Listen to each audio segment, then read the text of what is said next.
All right, I love the media. I mean, I love the media. Check out these old headlines. Trump promises 4% growth. Economists say, no way. Or this one. If Trump thinks he can get more than 3% economic growth, he's dreaming. And last but not least, hello, Larry. If you use the standard of what the administration has held out the hope for, 3 to 4% growth, there is nothing in any data suggesting that we're moving towards that 3 to 4% growth standard. Oh, yeah? Well, eat this, Larry. I am thrilled to announce that in the second quarter of this year, the United States economy grew at the amazing rate of 4.1%. Yeah, there you go. They like it. So, who could have predicted that? I believe it's time to establish a national goal of reaching 4% economic growth. My great economists don't want me to say this, but I think we can do better than that. The optimist. I wish I could find the right sentiment to express how I feel.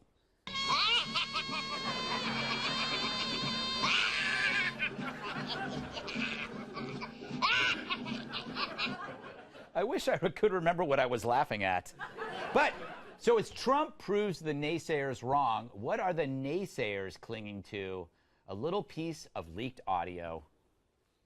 This is the kind of the ugly, sordid stuff that happens behind the scenes at a campaign. Well, at least at this Trump campaign that we're now hearing about. Well, this tape does show how the sausage is made, and you really never want does, to and know it how the stinks. sausage is made. I'm hearing two criminal co-conspirators conspiring on making a payment. The President of the United States tried to tell you what you're seeing and what you're reading is not happening.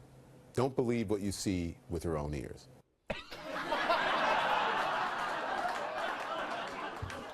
Don't believe what you see with your own ears. That's like a fortune cookie that makes no sense. In other words, it's a fortune cookie. Dumb question. Did anyone die from this secret conversation? Was anyone physically hurt? Does anyone care? Which leads me to a new segment. Does anyone care? With Greg Gutfeld.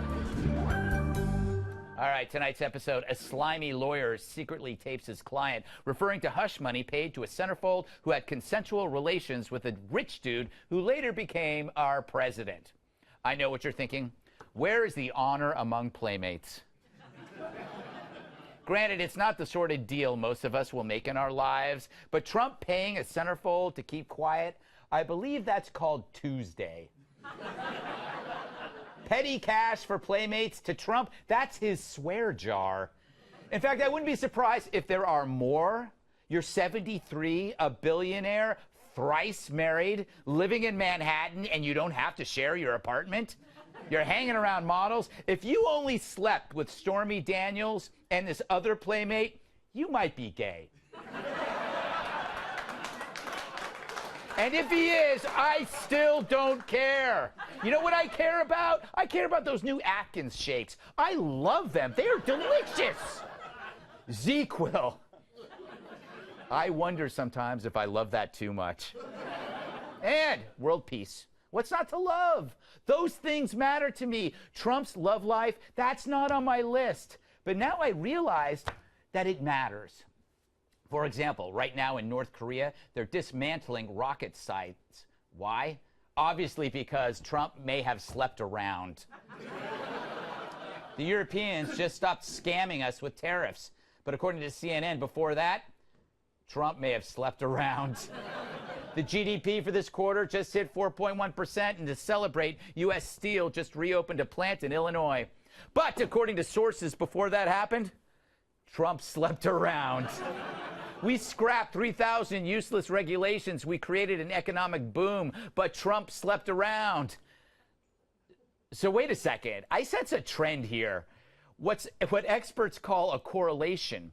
Here are all these amazing achievements, and right before them, Trump had sexual relations with women.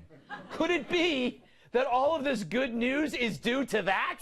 I know correlation isn't causation, but maybe his sex life has made us all much better off. I do feel bad for the media. They invest so much time in these scandals. Why? Because Democrats are hopeless at understanding sex. Raising income taxes is their pillow talk. Redistribution is their foreplay. That's why they're really good at screwing people. Which is why... Thank you very much. Which is why all this good news, the Dems would rather get drunk on tawdry tales. And they think you should too because, oh my God, he lied. Oh, come on. Whether the payment happened or not, whether the payment happened or not, what we know is that he lied. Shows Trump lying once again. What else is new there? The White House lied about it. When this first came out, Hope Hicks said that Donald Trump knew nothing about this payment. He's actually saying the president had no knowledge. You know, and Giuliani knows, that is a flat-out lie. He had an affair with her. Oh, my God, he lied. He lied about an affair. How is this surprising? Accusing a rich old New Yorker of lying about an affair is like accusing Michael Moore of splitting his pants. It's to be expected, and I hate to tell you, this is why lying was invented.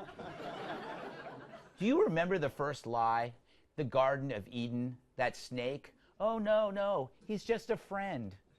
As long as there's sex, there will be lies, and as long as there are lies, there will be journalism and politics. I don't condone it, but when there's so much good stuff happening in this world, I just don't care. All right. Period. Let's welcome tonight's guests. Like a man who steals your organs to sell on the black market, he'll keep you in stitches. Actor, writer, and comedian Jamie Lissow. He produces more drama than My Pet Llama. He stars in the new movie Gutfeld out this fall. Actor Nick Searcy. Social interaction gives her allergic reactions. National Review reporter Kat Tim. And the Jumbotron is his iPhone. Former WWE superstar and my massive sidekick, Tyrus. I'm going to get him. You're going to get me. Always happy. Oh, yeah. I'm scared. I'm shaking in my little boots. Okay. Jamie, how you doing? What are your thoughts on this week so far? Any insight? Man, I wouldn't have believed that story if I hadn't heard it with my own eyes. Just unbelievable. And I feel like that parrot joke, that was brutal, right? The parrot was not only missing a mirror and a ladder, he was missing a punchline and timing. But don't you think, like Stormy Daniels, it's just weird that it's literally like they used one of those porn star name generators to come up. It's like, oh, what's your favorite weather and your favorite drink? Stormy Daniels. Yes. Like mine would be Rainy Martini. Yours might be Sunshine Sauvignon. Oh, I think that was an insult, I believe. Was it? Yes, I believe. Didn't mean it to be. All right, Nick. What do you make of the good news and the scandals? Pick one, whatever you want. Well, the scandals, it reminds me of the movie I directed, Gosnell, which is coming out October 12th. Everybody should go see it. Nice plug. Sneaking it in there. Is that too obvious? Yes. My movie has lawyers in it. That's why it reminded me of that. But the thing about the lawyers is, the taping thing, the tape of Trump talking to his lawyer, is that like common practice? Do lawyers tape their clients? And if so, why? Yeah. That's the thing that I don't get. Yeah, God knows. And it's so funny that, Trump's lawyer, who's a fixer, hires Hillary's lawyer, who's a fixer, Lanny Davis, which would be like Lanny Davis hiring Michael Cohen. They're like fixers hiring fixers. I need a fixer. Yeah. What are you doing later? Oh, well, I thought you'd have an idea. Kat, thoughts?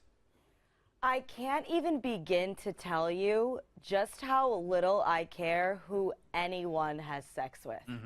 I don't care. And I think that everyone in the media, they really think that if they can prove that Donald Trump had sex with these women and lied about it, that people who support Trump are going to suddenly stop supporting him. Exactly. But I think that people care more about things like the economy, and they care more about them having more money in their pockets.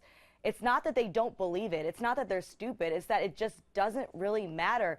You know how much I've been affected by who Donald Trump has had sex with? Not at all. Really? Yeah. Like, my day has been pretty much the same as it would have been if he wouldn't have had sex with all those people. I think. Yeah, I think you're right. And it's actually the achievements that affect your life, not what he's been doing on his private time elsewhere. Tyrus, bring it home. Thoughts, wisdom? Well, as far as lying, I'm not really going to judge the president on if he's lying or not, because I've been known to lie about whether I take the trash out or not. So,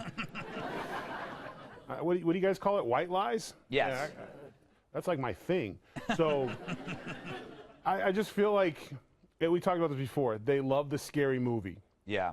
And it's coming to theaters. It just never comes to theaters. Even recording somebody is shameful. And Cohen, I mean, damn, bro. Like, can't get much lower than just being a rat and trying to set up someone who takes care of you and your family. But what kills me is that he is setting somebody up while he's supposed to be a fixer. He's he's one of the worst people in the world. If you think about somebody that's so rotten that you would trust him with your secrets, and he records them, and then when he gets in trouble, he tries to use them against you. And then I guess he was sitting on the phone while he was recording, so you couldn't even really make out what he's saying. They had to get like an ophthalmologist and a rocket surgeon to figure out whether he said cash or check.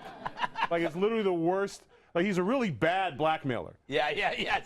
And then he finds out that it's a disbarable offense to record a client. It's actually against the law. So he broke a law there. Then he leaked information. I know that who happened and what, thinking the prosecution was going to help him. They're like, no, we're not going to help you at all. You can't corroborate anything because you're a proven liar. Like, he literally had the worst week that a villain. Usually villains have bad weeks at the end of the movie.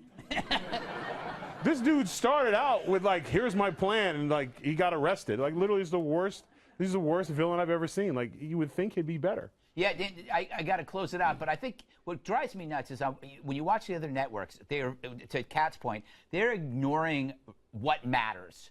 In their snow globe, the only thing that matters, porn stars, playmates, Cohen, and tape. That's in their snow globe. And when you're in a snow globe, you don't know you're in one. Right? So you just think this is your world. Meanwhile, everybody else in the world is enjoying, basically their life is getting marginally better every day, but they don't know that in CNN because they're too busy chasing tail or tails, tawdry tails.